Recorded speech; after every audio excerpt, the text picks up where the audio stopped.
আহলে হাদিসের যত ভেফাকি কনফারেন্স হিন্দুস্তানে হয়, ওখানে বিশেষ মেহমান হিসেবে থাকেন দারুল উলুম দেওবন্দের মুহাদ্দিস হযরত মাওলানা আরশাদ মাদানী সাহেব। দেওবন্দিও যখন কওমি একজাহিতি কনফারেন্স হয়, তখন আহলে হাদিসের হযরত উলামায়ে কেরাম ওখানে হাজির হন।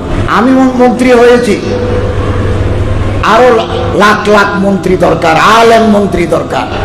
মাদ্রাসার ছাত্রদেরকে আগামী দিনে বাংলাদেশের প্রেসিডেন্ট হতে হবে, প্রধানমন্ত্রী হতে হবে, প্রধানমন্ত্রী।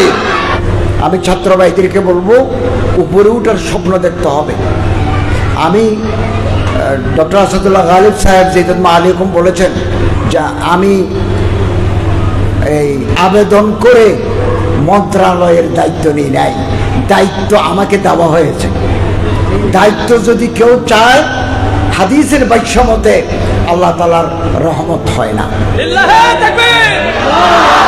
আমি নিজে দায়িত্ব চাই নাই, আমি যে দায়িত্ব পাবো এটা আমি জানিও না, আমাকে দেওয়া হয়েছে।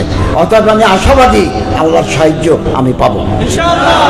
আমি মন্ত্রী হয়েছি, আরো লাখ লাখ মন্ত্রী দরকার, আলেম মন্ত্রী দরকার, প্রধানমন্ত্রী দরকার, প্রধান বিচারপতি দরকার। আর আমি যখন বিভিন্ন জেলায় যাই, আমারে এসপি বলেন আমি দাখিল আলেম পাশ করে বিশ্ববিদ্যালয়ে ভর্তি হয়ে বিসিএস দিয়ে এসপি হয়েছি। গর্বে আমার বুক ভরে যায় যে আমার মাদ্রাসার ছাত্ররা আলেম দাখিল পাশ করে উচ্চশিক্ষা গ্রহণ করে এখন রাষ্ট্রের দায়িত্ব পালন করছে। আপনার এখান থেকে পরে আরো বড় বড় মাদ্রাসা হিন্দুস্তানে আছে, সৌদি আরবে আছে, মিশরে আছে, আরো আলা তালিম হাসিল করবেন। আমাদের জ্ঞান বর্ধিত হোক। উপরে উঠার স্বপ্ন দেখতে হবে। উপরে উঠার স্বপ্ন দেখে যারা ভয় পায়, ইয়াইশু আবাদাত দাহারি বাইনাল হুফারি, তারা চিরকাল গর্তের ভিতরে থাকে, গর্তের ভিতরে থাকে। এই উত্তরবঙ্গে অনেক বড় বড় ওলামায়ে কেরাম তৈরি হয়েছেন, ওলামায়ে কেরাম, এবং অত্যন্ত শান্তিপূর্ণ একটা পরিবেশ, একটা ভ্রাতৃত্ববোধের আমেজ। আমি 25 বছর যাবৎ উত্তরবঙ্গে মাহফিল করি, নওগাঁতে করি, রাজশাহীতে করি, রাজশাহীর বিভিন্ন উপজেলায় 25 বছর যাবৎ আমার আশা দেওয়া আছে। আমি অনেক সময় পেলে হুজুরের কাছ থেকে দোয়া নেওয়ার জন্য এখানে নামি। তো আমি আপনাদের সহযোগিতা চাই। আমাদের এই গভর্নমেন্ট অত্যন্ত চ্যালেঞ্জিং টাইমে আমরা রাষ্ট্রীয় ক্ষমতা হাতে পেয়েছি, যাতে আমরা একটা সাস্টেইনেবল পলিটিক্যাল এনভায়রনমেন্ট, সুন্দর একটা রাজনৈতিক আবহ এবং অর্থনীতি, সমৃদ্ধ একটা অর্থনীতি, আইন শৃঙ্খলা রক্ষার একটা ভালো উদ্যোগ আমরা গ্রহণ করেছি। এটা উত্তরণ ঘটাতে না পারলে তাহলে দেশ আরও বেশি চ্যালেঞ্জের মুখে পড়বে।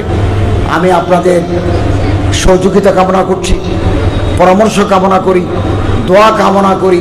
আপনারা কিছু দাবি দিয়েছেন আমার কাছে, কিছু আমার মন্ত্রণালয়ের বাইরে, আমার এখতিয়ারের বাইরে, যেগুলো আমার এখতিয়ারে আছে আমি আপ্রাণ চেষ্টা করব আপনাদের এই মেসেজগুলো ঊর্ধ্বতন কর্তৃপক্ষের কাছে আমি পৌঁছে দেব।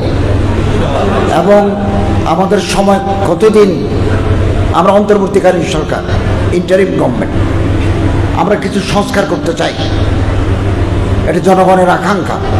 এই সংস্কার করে আমরা পরবর্তী সরকারের হাতে ক্ষমতা দিয়ে আমরা বিদায় নেব। এই সময় যেগুলো হাতে আছে, অল্প সময়, এগুলো জনকল্যাণ, ইসলামের বর্তারি, উখুওয়াতে ইসলামী, আমরা এই লাইনে কাজ করার জন্য অঙ্গীকার আবদ্ধ। এবং হিন্দুস্তান, পাকিস্তান, এই সমস্ত জায়গায় সালাফি, হানাফি, বেরলভি, এই সমস্ত মানুষদের কওমি একজাহিতি আছে, হিন্দুস্তানে আছে। আপনারা জানেন আহলে হাদিসের যত ভেফাকি কনফারেন্স হিন্দুস্তানে হয়, ওখানে বিশেষ মেহমান হিসেবে থাকেন দারুল উলুম দেওবন্দের মুহাদ্দিস হযরত মাওলানা আরশাদ মাদানী সাহেব। দেওবন্দিও যখন কওমি একজাহিতি কনফারেন্স হয়, তখন আহলে হাদিসের হজরত ওলামায়ে কেরাম ওখানে হাজির হন। আমাদের মধ্যে একতলাপ সত্ত্বেও আমরা কাছাকাছি আসতে পারি, এতে কোনো বাধা নাই। আলহামদুলিল্লাহ, আপনাদের মহাব্বত, আমার প্রতি আপনাদের আকীদাতের জন্য আমি আপনাদের আন্তরিক মোবারকবাদ জানাই এবং দোয়া করি আল্লাহ তাআলা এই নওদাপাড়া এই মাদ্রাসাকে দিন দুগুনি রাত চুগনি তরক্কি দান করুন।